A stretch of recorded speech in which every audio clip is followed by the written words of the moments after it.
un dato. En la tarde-noche de ayer se informaba que, dado el buen resultado fiscal, por segundo mes consecutivo, el Ministerio de Economía ha decidido, digamos, extender un poco más en el tiempo el ordenamiento tarifario. Para hablar de lo que está pasando con la economía está Gonzalo Martínez Mosquera en línea. Gonzalo, buen día, ¿cómo estás? ¿Cómo estás, José Luis? ¿Bien? Bien, muy bien. Muchas gracias por haber aceptado esta conversación. Me gustaría escuchar tu análisis de lo que está pasando en el manejo de la macro en nuestro país, un manejo de la macro que tiene peculiaridades que no coinciden en nada con lo que ha pasado, creo yo, en los últimos 40 años. El gobierno baja la tasa de interés de bancos, o el Banco Central baja la tasa de interés de bancos y no se dispara el dólar. ¿Qué cosa extraña? ¿En qué fenómeno estamos viviendo?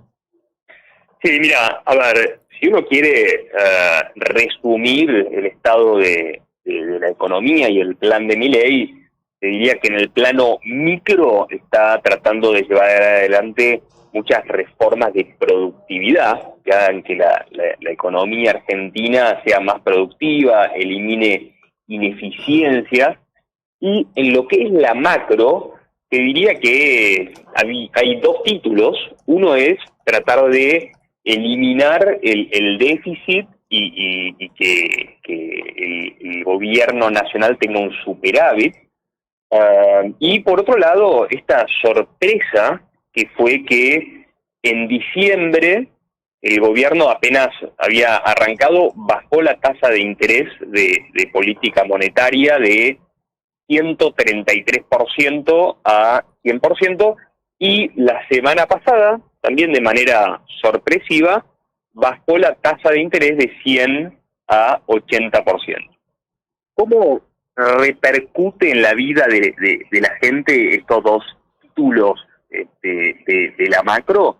Bueno, algo que hay que por ahí recordarle a la gente, que muchas veces en la sociedad no se conoce y que muchos economistas, te diría que lo olvidan, es que cuando el gobierno nacional intenta tener un superávit de pesos, Uh-huh. que lo que significa es que el gobierno nacional intenta ingresar más pesos de los que le entrega a la sociedad. Uh-huh. Bueno, del otro lado del mostrador, todo el resto de la sociedad, donde estamos nosotros como ciudadanos, donde están las empresas, las provincias, los municipios, etcétera, todo ese conjunto necesariamente tiene que entregar más pesos de los que recibe, básicamente porque son dos lados de un mismo mostrador. Uh-huh. Con lo cual, cuando el gobierno nacional intenta tener un superávit de pesos, lo que está intentando, en definitiva, es que el resto de la sociedad tenga un déficit de pesos, ¿ok? Y esto es muy importante que la gente lo entienda, para entender, digamos, en dónde estamos metidos. Y cuando uno se pregunta, bueno, a ver, ¿quién del otro lado del mostrador tiene la capacidad de tener déficit de pesos, o sea, de desahorrar pesos? Uno se va a dar cuenta enseguida de que no hay nadie del otro lado del mostrador que pueda tener déficit de pesos. Piensen cada uno en su vida personal, en sus ahorros, en lo de su familia, en la empresa, y se van a dar cuenta que nadie tiene muchos más pesos de los que necesita para el día a día. Uh-huh. Con lo cual, digamos, el gobierno nacional busca un objetivo que es físicamente imposible de realizar. Ahora, vos me podrías preguntar, bueno, pero el Tesoro, que es una parte del gobierno nacional, está teniendo un superávit de pesos, el Tesoro que maneja Caputo. Uh-huh.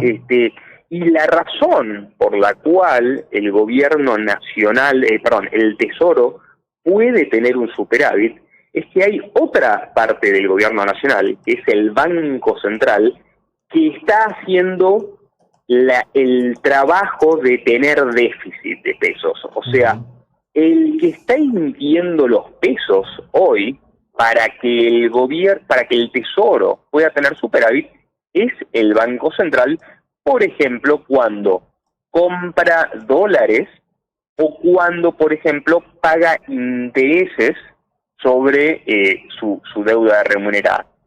De ahí, la sociedad, nosotros, sacamos los pesos que nos permiten entregar más pesos de los que recibimos del gobierno nacional. Ahora, ¿qué ocurre? Cuando el gobierno nacional, el Tesoro, intenta tener un superávit de pesos, lo que nos empieza a pasar del otro lado del mostrador es que nos empezamos a quedar sin pesos, entramos en recesión y en definitiva lo que te termina pasando es que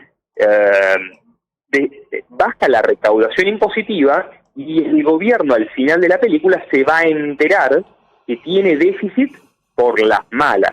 ¿Por qué por las malas? Porque en el medio dejaste un tendal de desocupados y empresas quebradas.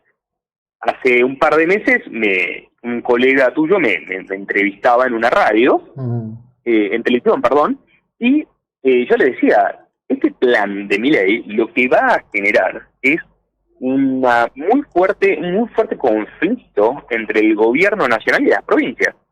Porque cuando el gobierno nacional intenta tener un superávit de pesos, lo que le termina pasando a las provincias es que se dan cuenta que están forzadas a tener un déficit de pesos que obviamente no pueden tener. ¿Por qué? Porque las provincias no tienen pesos ahorrados más allá de lo que necesitan para el día a día.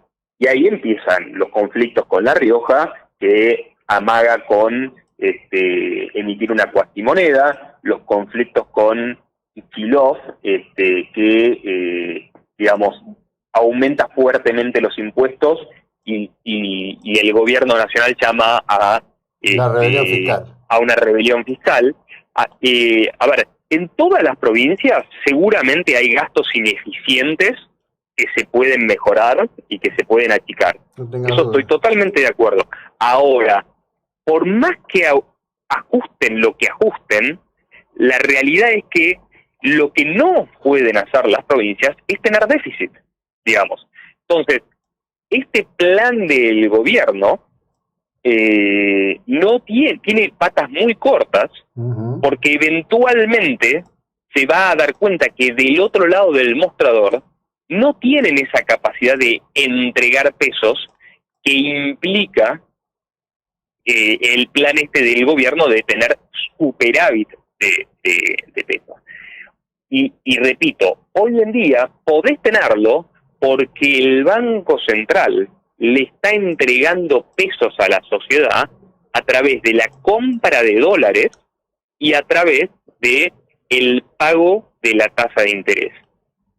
La compra de dólares se te empieza a reducir, se te va a empezar a reducir a medida que perdés competitividad. Recordemos que tenés el dólar planchado, sí, claro, y que tenés inflación. Eso resta competitividad a la economía argentina, con lo cual las exportaciones netas te van a empezar a caer y el Banco Central no va a tener tanta disponibilidad de dólares para poder comprarlo a cambio de pesos.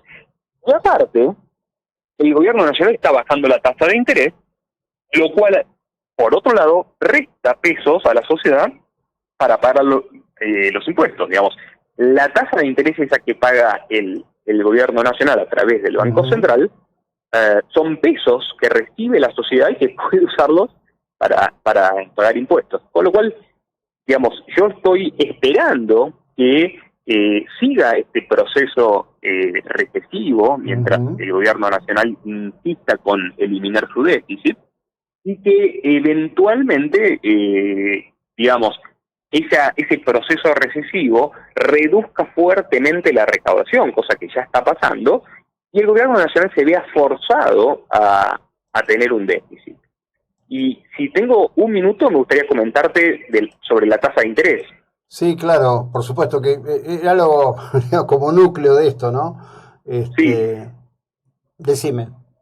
sí, básicamente, para que la gente lo entienda, digamos, el gobierno nacional, a través del Banco Central, paga una tasa de interés en pesos sobre sus pasivos remunerados, sobre su deuda, Ujú. que él determina, o sea, podría definir que la tasa de interés sea 0%, que sea 200%, digamos, todos los días el gobierno nacional tiene la potestad de definir qué tasa paga, y cuanto más alta es la tasa de interés, mayor es la emisión monetaria para pagar esos intereses. La pregunta es, ¿por qué el gobierno podría decidir subir la tasa de interés? Y lo que en general enseñan los economistas es que uno, cuando sube la tasa de interés, lo que está haciendo es frenar la economía y la inflación. Desde mi punto de vista, eso está errado, y están confundiendo el acelerador con el freno, lo cual genera que cuando suben la tasa de interés, esa mayor emisión monetaria genera mayor inflación, no menor. Y estas decisiones que ha tomado el Banco Central de bajar la tasa de interés van a generar una reducción en la emisión monetaria fenomenal, que va a hacer que la tasa de inflación caiga. Ujú. Todos los economistas, cuando vos les decías que había que bajar la tasa de interés, lo que te decían es no. Lo que va a ocurrir si haces eso es que nadie va a renovar sus plazos fijos, se van a ir al dólar y el dólar se Mm. te va a disparar. Bueno, acaba de pegarle un hachazo fenomenal el Banco Central a la tasa de interés, y el dólar prácticamente ni se enteró. Yo me pregunto Mm. dónde están todos los economistas dando explicaciones respecto a por qué no bajamos la tasa de interés antes, y desde mi punto de vista hay que seguir bajándola ya mismo. O sea, nos estamos ahorrando una emisión monetaria fenomenal por esta baja en la tasa de interés, y vos fijate que la repercusión en el dólar fue nula No, prácticamente. claro, por eso, sí, justamente. Justamente. La verdad, interesantísimo. Gonzalo, te agradezco mucho, que tengas un gran día, muy amable. Muchísimas gracias a vos. Bueno, Gonzalo Martínez Mosquera, analista económico, asimismo es autor de un libro que me voy a tomar la tarea de leer,